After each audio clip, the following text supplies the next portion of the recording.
Kelompok lansia menjadi kelompok yang paling rentan terkena COVID-19.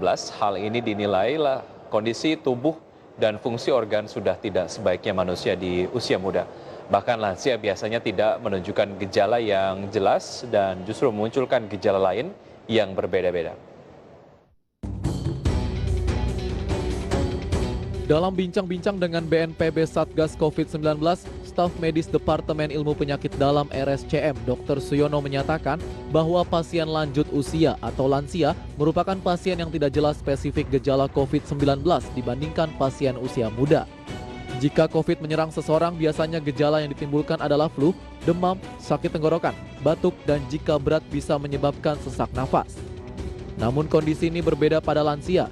Pasien lansia biasanya tidak menunjukkan gejala yang jelas dan justru memunculkan gejala lain yang berbeda-beda, seperti tiba-tiba kehilangan nafsu makan, mengalami perubahan kesadaran ataupun perubahan perilaku. Untuk itu perlu kiranya masyarakat untuk lebih memahami protokol kesehatan agar tidak menjadi carrier pembawa COVID-19 ke lingkungan yang terdapat lansia. Karena gejala yang spesifik pada kelompok ini biasanya tidak jelas.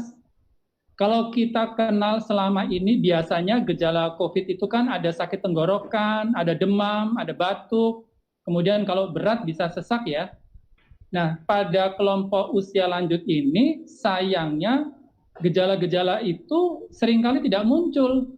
Gejala yang muncul adalah tiba-tiba nafsu makannya hilang atau tiba-tiba dia mengalami perubahan perilaku atau tiba-tiba kesadarannya berubah.